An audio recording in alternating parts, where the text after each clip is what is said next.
সবাই কেমন আছে? তো আমি আজকে রূপচাঁদা মাছের একটা রেসিপি করব।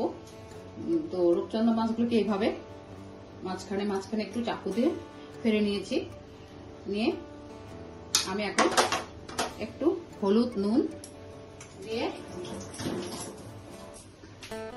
ফার্স্টে আমি একটু নুন দিচ্ছি আর একটু হলুদ দিচ্ছি, দিয়ে মাছগুলোকে মেখে দিচ্ছি।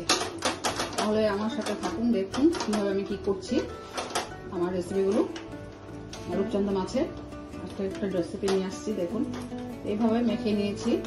আর কেমন হচ্ছে আমার রেসিপিগুলো অবশ্যই জানাবেন, আর ফুল ভিডিও দেখবেন, তাহলে বুঝতে পারবেন। এইভাবে আপনারা যদি পাশে থাকেন তাহলে আমার খুব ভালো লাগবে। তো এইভাবে মাছগুলিকে নিয়ে নিয়েছি মেখে। তাহলে একটা বাটি নিচ্ছি, এখন বাটিতে দই নিচ্ছি। এভাবে একটা বাটিতে দই নিয়ে নিলাম, নিয়ে মাছগুলিকে হলুদ দিয়ে মাছগুলো মেখে রেখেছি। নিয়ে আমি এখন আদা রসুনের পেস্ট দিচ্ছি, একটু আদা রসুনের পেস্ট দিয়ে দিলাম।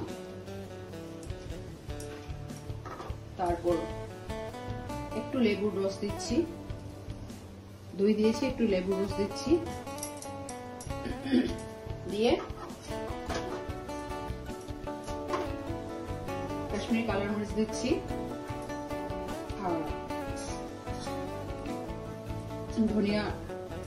ধনিয়া গুঁড়া দিচ্ছি। না, এটা হলো একটু চাট মশলা দিচ্ছি, সরি, একটু চাট মশলা দিলাম। তারপর ধনিয়ার গুঁড়া দিচ্ছি, দেখুন। তারপর ভাজা মশলা দিচ্ছি, চাট মশলা, ভাজা মশলা, ধনিয়ার গুঁড়া, জিরার গুঁড়া, গরম মশলা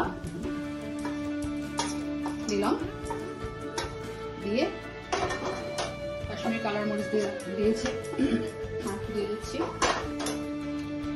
আর লাগবে সাথে সরষের তেল একটু দিচ্ছি, ঠিক আছে।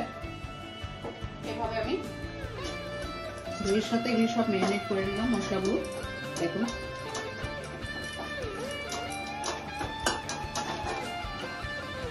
ম্যারিনেট করে ভাজা মশলাও দিয়েছি, ঠিক আছে। বাড়িতে যেটা আমরা ভাজি সব মিক্স করে ওটা দিয়েছি।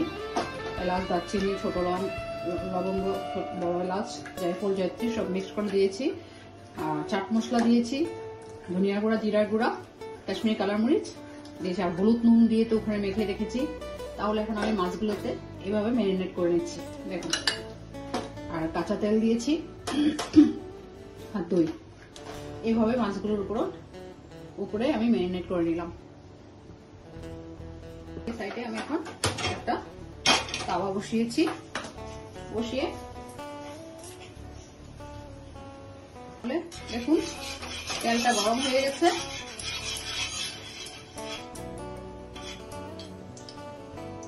তেলটা গরম হয়ে গেছে, তাহলে আমার রেসিপিগুলো কেমন হচ্ছে আমাকে অবশ্য জানাবেন, আর ফুল ভিডিও দেখবেন, তাহলে বুঝতে পারবেন কি করছি না করছি। ফুল ভিডিওটা দেখলে বুঝতে পারবেন। তো আপনার পাশে থাকলে আমার খুব ভালো লাগে, খুব আনন্দ হয়। তাহলে আমার রেসিপি নিয়ে আসতে ইচ্ছা করে ভালো করে আরো। তাহলে এইভাবে মাছটাকে দিয়ে দিচ্ছি করে, এইভাবে মাছটাকে দিয়ে দিলাম, দিয়ে যা আছে তাই আবার উপর দিয়ে দিচ্ছি। তাহলে দেখুন এইভাবে করে উল্টিয়ে নিচ্ছি।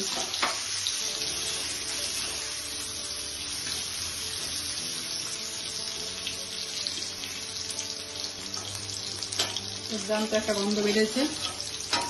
আদা রসুন, ভাজা মশলা, চাট মশলা, গরম মশলার একটা সুন্দর স্মেল বেরিয়েছে।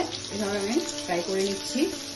তাহলে আমি এভাবে করে তুলে নিচ্ছি, এভাবে করে আমি তুলে নিলাম। তাহলে দেখুন আমি এভাবে ট্রেতে নিয়ে নিচ্ছি, নিয়ে বাটার দিয়ে দিচ্ছি, দেখুন আরো টেস্টি লাগবে। তন্দুরি চিকেন যেভাবে খায় ওইভাবে এটা রূপচন্দা মাছটাকে করেছি, তন্দুরির মতনই হয়েছে। আপনারা অবশ্যই বাড়িতে করবেন, করে আমাকে জানাবেন। এভাবে ডেকোরেট করে দিচ্ছি।